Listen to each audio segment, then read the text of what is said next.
ഹത്രസിൽ സ്വയം പ്രഖ്യാപിത ആൾദൈവം ഭോലെബാബയുടെ സത്സംഗത്തിനിടെ വിഷം സ്പ്രേ ചെയ്തത് ആര്? ആരോപണവുമായി ഭോലെബാബയുടെ അഭിഭാഷകൻ. ഉത്തർപ്രദേശിലെ ഹാത്രസിൽ സ്വയം പ്രഖ്യാപിത ആൾദൈവം ഭോലെബാബയുടെ സത്സംഗത്തിനിടെ തിക്കിലും തിരക്കിലും പെട്ട് 100-ലേറെ പേർ മരിച്ച സംഭവം ആസൂത്രിതമാണ് എന്ന ആരോപണവുമായി രംഗത്തെത്തിയിരിക്കുകയാണ് ഭോലെബാബയുടെ അഭിഭാഷകൻ. 15-16 പേർ പരിപാടിക്കിടെ വിഷം സ്പ്രേ ചെയ്തു എന്നും ഇത് ദുരന്തത്തിലേക്ക് നയിച്ചു എന്നുമാണ് അഭിഭാഷകന്റെ ആരോപണം. തിക്കും തിരക്കും ഉണ്ടായതിനു പിന്നാലെ ഇവർ സ്ഥലം വിട്ടു എന്നും അഭിഭാഷകൻ AP സിംഗ് പറയുന്നു. ഹദ്രാസിൽ നടന്ന സംഭവം ഹൃദയഭേദകമാണ്. 15-16 പേരാണ് ഈ ഗൂഢാലോചനയ്ക്ക് പിന്നിൽ. പരിപാടിക്ക് നേരത്തെ തന്നെ അനുവാദം വാങ്ങിയതാണ്. പ്രദേശത്തിന്റെ മാപ്പും അനുമതിക്കൊപ്പം നൽകിയതാണെന്നും അഭിഭാഷകൻ പറയുന്നു. പരിപാടി നടക്കുന്ന സ്ഥലത്ത് സംശയാസ്പദമായ രീതിയിൽ ചില വാഹനങ്ങൾ കണ്ടു എന്ന് പറഞ്ഞ അഭിഭാഷകൻ 10-12 പേർ വിഷം സ്പ്രേ ചെയ്യുന്നത് കണ്ടുവെന്ന് ദൃക്സാക്ഷികൾ പറഞ്ഞതായും കൂട്ടിച്ചേർത്തു.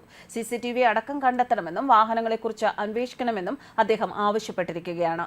വിഷവാതകം ശ്വസിച്ച് ശ്വാസമെടുക്കാൻ പ്രയാസപ്പെട്ട മരിച്ചു വീഴുന്ന പല സ്ത്രീകളെയും തങ്ങൾ കണ്ടതായി ദൃക്സാക്ഷികൾ പറഞ്ഞിട്ടുണ്ടെന്നും അഭിഭാഷകൻ പറയുന്നു. ഭോലെബാബയുടെ പരിപാടിക്കിടെ തിക്കിലും തിരക്കിലും പെട്ട് 121 പേരാണ് മരിച്ചത്. 80,000 ആളുകളെ ഉൾക്കൊള്ളാൻ പറ്റുന്ന സ്ഥലത്ത് 2.5 ലക്ഷത്തോളം പേരാണ് ഒത്തുകൂടിയത് എന്നാണ് പ്രാഥമിക അന്വേഷണത്തിലെ വിവരം. മതപരിപാടികൾക്കിടെ ഉണ്ടാകുന്ന തിക്കിലും തിരക്കിലും പെട്ട് ഇന്ത്യയിൽ 100-കണക്കിന് ആളുകൾ മരിക്കുന്ന ദുരന്തങ്ങൾ ഇത് ആദ്യമല്ല രാജ്യത്ത് സംഭവിക്കുന്നത്. 20 വർഷത്തിനിടെ 2000 പേരെങ്കിലും ഇത്തരം ദുരന്തങ്ങളിൽപ്പെട്ട് മരിച്ചിട്ടുണ്ടാകുമെന്നാണ് റിപ്പോർട്ടുകൾ.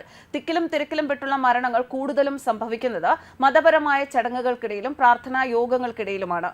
തിക്കും തിരക്കും ഉണ്ടായതും സ്ഥിതി നിയന്ത്രണ വിധേയമാകാതിരുന്നതും സർക്കാർ സംവിധാനത്തിന്റെ കുഴപ്പം കൊണ്ടാണ് എന്നാണ് ഇയാളുടെ അനുയായികൾ പറയുന്നത്. ഭോലെബാബയുടെ പരിപാടിയിലേക്ക് ഇനിയും പോകും എന്നാണ് സ്ത്രീകളടക്കമുള്ള അനുയായികൾ ഇപ്പോഴും പറയുന്നത്. ഭോലെബാബ മനുഷ്യനല്ലെന്നും ദൈവത്തിന്റെ സന്ദേശവാഹകനാണ് എന്നും ഇപ്പോഴും ഉത്തർപ്രദേശിലെ ഇയാളുടെ അനുയായികളിൽ വലിയൊരു ജനവിഭാഗം വിശ്വസിക്കുന്നുണ്ട്. ഡോക്ടർമാരും മരുന്നുകളും പരാജയപ്പെട്ടെടുത്ത് ഭോലെബാബയുടെ പ്രാർത്ഥനയാണ് തങ്ങളെ കാത്തുരക്ഷിച്ചത് എന്നാണ് 33-കാരിയായ സീമ ഒരു മാധ്യമത്തോട് പ്രതികരിച്ചത്. ഭോലെബാബയുടെ അനുഗ്രഹം ഇല്ലായിരുന്നുവെങ്കിൽ തനിക്ക് മികച്ച യൂണിവേഴ്സിറ്റിയിൽ പഠിക്കാൻ സാധിക്കില്ലായിരുന്നു എന്നാണ് 18-കാരനായ ഹിമാൻഷു പറയുന്നത്. 121 പേരാണ് ഹത്രാസിലെ ദുരന്തത്തിൽ മരിച്ചത്. ഭോലെബാബ വിചാരിച്ചാൽ അസുഖങ്ങൾ മാറുമെന്നും ബുദ്ധിമുട്ടുകൾ ഇല്ലാതാകുമെന്നും ഗ്രാമങ്ങളിൽ ഇയാളുടെ അനുയായികൾ വ്യാപക പ്രചാരണം നടത്തിയിരുന്നു. രോഗശാന്തി നേടിയാണ് കൂടുതൽ ആളുകളും ഇയാളുടെ അടുത്തേക്ക് എത്തിയിരുന്നത്. ആതുര സേവന മേഖലയിൽ ഏറെ പിന്നോട്ട് നിൽക്കുന്ന UP പോലുള്ള ഒരു സംസ്ഥാനത്ത് രോഗശാന്തി നൽകുന്ന സിദ്ധന്മാരിൽ ജനങ്ങൾ കൂടുതൽ വിശ്വാസ്യത കണ്ടെത്തുന്നത് സ്വാഭാവികമാണ് എന്നാണ് നിരീക്ഷകരുടെ വിലയിരുത്തൽ. ഇന്നൊരു മഹാദുരന്തം സംഭവിക്കുമെന്ന് അപകടത്തിന് മണിക്കൂറുകൾക്ക് മുൻപ് ഭോലെബാബ പ്രവചിച്ചിരുന്നു എന്നും സംഭവിക്കാൻ പോകുന്ന ദുരന്തം അദ്ദേഹം മുൻകൂട്ടി കണ്ടിരുന്നുവെന്നും ഇദ്ദേഹത്തിന്റെ അനുയായികൾ വിശ്വസിക്കുന്നുണ്ട്. ബാബ വേദി വിടുന്നതുവരെ പ്രശ്നങ്ങളൊന്നും സംഭവിച്ചില്ല എന്നും അദ്ദേഹം പോയതിനു ശേഷമാണ് ദുരന്തം സംഭവിച്ചത് എന്നും അനുയായികൾ കൂട്ടിച്ചേർക്കുന്നു. എന്നാൽ തിരക്ക് നിയന്ത്രിക്കാൻ ആവശ്യത്തിന് സംവിധാനങ്ങൾ ഇല്ലായിരുന്നു എന്നതാണ് വസ്തുത. ലക്ഷക്കണക്കിന് പേർ പങ്കെടുത്ത പരിപാടി നിയന്ത്രിക്കാൻ വെറും 74 പോലീസുകാർ മാത്രമാണ് ഉണ്ടായിരുന്നത്. മാത്രമല്ല, പ്രാർത്ഥനാ യോഗം കഴിഞ്ഞ് പുറത്തിറങ്ങിയ ജനങ്ങളെ സംഘാടകർ തടഞ്ഞു നിർത്തുകയും ചെയ്തു. ഭോലെബാബ പോയതിനു ശേഷം പോയാൽ മതി എന്ന് പറഞ്ഞാണ് ജനങ്ങളെ സംഘാടകർ തടഞ്ഞതത്രേ. ഇതാണ് തിക്കും തിരക്കും ഉണ്ടാക്കുന്നതിലേക്ക് നയിച്ച പ്രധാന കാരണം.